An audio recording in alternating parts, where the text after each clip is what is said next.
अस्सलाम वालेकुम, welcome back to my channel. चांद रात मुबारक एंड ईद मुबारक। ये मैं जिस दिन अपलोड करूँगी उस दिन इंशाल्लाह ईद हो चुकी होगी। सऊदीया में 29 रोज़े हुए हैं। आपके यहाँ कितने रोज़े हुए हैं कमेंट में ज़रूर बताइएगा। इस वक्त चांद रात के वक्त बहुत ज़्यादा रश हो रहा था। इशा के बाद कोई मेरे ख्याल से अपने होटल अपने घर नहीं गया है, सब यहीं बैठे हुए थे। और ईद की नमाज़ के लिए लोग यहाँ 12 बजे से आ गए थे, इतना रश हो रहा था। हम थोड़ी देर के लिए गए थे लेकिन हम 12 बजे तक वापस आ गए थे, क्योंकि 12 बजे के बाद अंदर नहीं आने दे रहे थे, बिल्कुल ब्लॉक कर दिया था। जब हम वापस आए तो यहाँ मेहंदी का सेगमेंट चल रहा था। सब लड़कियाँ एक दूसरे को मेहंदी लगा रही थी, कुछ बच्चियाँ गुडी बैग्स बांट रही थी जिसमें बिस्किट, मेहंदी का कोन, और बहुत ही खूबसूरत लग रहा था ये मनाज़र। बच्चों ने छोटे छोटे हाथों में छोटी छोटी प्यारी सी मेहंदी लगाई हुई थी। कुछ तहज्जुद के लिए खड़े हो रहे थे, क्योंकि उस वक्त तक हम काफ़ी देर बैठे थे तो तहज्जुद का वक्त हो रहा था। कुछ तहज्जुद पढ़ रहे थे। और रश देखें आप कितना हो रहा है।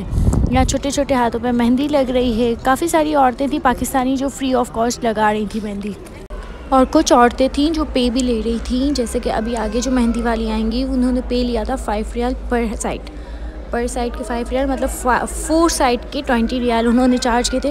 और कुछ ईदी के नाम से भी ले रही थी कि हमें ईदी दे दीजिएगा और चार्ज मत दीजिएगा, इस तरह।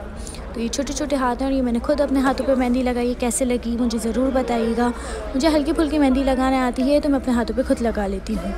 ये जो आंटी हैं ये अरबियों को ज़्यादा मेहंदी लगा रही थी, बहुत अच्छी मेहंदी लगा रही थी। और ये बच्ची ने मुझे गुडी बैग दिया था तो मैंने इन्हें ही बोला था कि अनबॉक्स करके मुझे बताओ आपने अंदर क्या क्या ऐड किया है। तो मुझे क्यूट सी बेबी मुझे बता रही थी कि उन्होंने एक मेहंदी का कोन, 2 बिस्किट, कुछ चॉकलेट्स, और उनके वालिद साहब का इंस्टा पे पेज है कॉस्मेटिक्स का शायद, तो उन्होंने उसकी भी प्रमोशन की थी। उसकी छोटे छोटे से कार्ड्स डाले हुए थे। बहुत ही प्यारा सा गुडी बैग था, मुझे अच्छा लगा।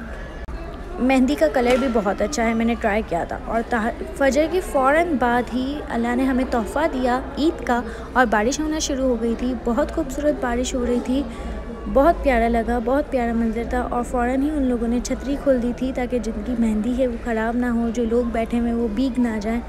बहुत ही प्यारा मौसम हो रहा था अल्हम्दुलिल्लाह। बहुत बहुत बहुत प्यारा ईद का तोहफ़ा हमें मिला। यहाँ ये छतरियाँ खुल गई थी, बहुत खूबसूरत लग रही थी। और अभी भी बारिश हो रही थी, मुसलसल बारिश हो रही थी, सुबह तक हुई है। और बहुत अच्छी बिजली वाली बारिश हुई है, जिसमें बिजली कड़क रही होती है, इस तरह की बारिश हुई है। बहुत प्यारा मौसम हो रहा था। यहाँ सब ने फ़जर की अज़ान अदा की जमात के साथ, और सब लेडीज़ जेंट्स सब एक साथ नमाज़ पढ़ रहे थे। और बहुत ज़्यादा रश हो गया था, सिर्फ लोग ही लोग दिख रहे थे। कोई भी जगह ऐसी खाली नहीं थी कि कोई जगह खाली हो, इतना माशाल्लाह रश हो रहा था। और ये बहुत ही प्यारा मौसम हो रहा था। आसमान में सिर्फ बादल ही बादल थे, और ऐसे काले बादल थे कि जैसे फ़ौरन बारिश होगी। इस वक्त थोड़ी बारिश कम हो गई थी, रुक गई थी। ईद की नमाज़ का टाइम हो रहा था, क्योंकि फ़जर के फ़ौरन बाद ईद की नमाज़ का टाइम स्टार्ट हो गया था और खुतबा स्टार्ट हो गया था।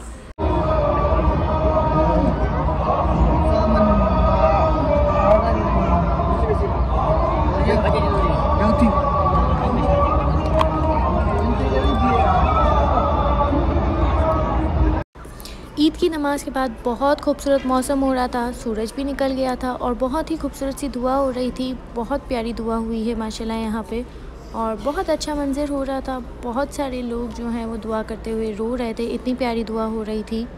रश बहुत ज़्यादा हो रहा था। हम यहाँ पे ईद की नमाज़ के बाद निकले तो हमें 1 घंटा लगा था होटल पहुँचने में, वरना मेरा होटल यहाँ से सिर्फ़ और सिर्फ 5 मिनट की दूरी पे है। लेकिन रश इतना ज़्यादा हो रहा था कि आप मत ही पूछें, समझे ये वाला सीन हो रहा था। सुबह का मौसम बहुत प्यारा हो रहा था। यहाँ लोग तैयार हो कर अपनी पिक्चर्स क्लिक करवा रहे थे, वीडियोस बनवा रहे थे। ईद की नमाज़ के बाद काफ़ी सारे लोग रियाल्स डिस्ट्रीब्यूट कर रहे थे, काफ़ी सारे लोग गुडी बैग्स और छोटे छोटे टॉयज़ जो होते हैं वो सब, चॉकलेट्स वगैरह डिस्ट्रीब्यूट कर रहे थे ईदी के नाम पे। और बहुत ही खूबसूरत था। अल्लाह हम सबको बार बार मक्का मदीना दिखाए। हम सब अपनी पूरी फैमिली के साथ आएँ और यहाँ रमज़ान और ईद करें। मैं जितना बता रही हूँ उससे ज़्यादा खूबसूरत सारी चीज़ें थी, और अपनी आंखों से देखा हुआ तो बिल्कुल अलग होता है। आज का मेरा व्लॉग यहीं तक है। कल मिलूँगी ईद के व्लॉग के साथ, तब तक के लिए अल्लाह हाफ़िज़।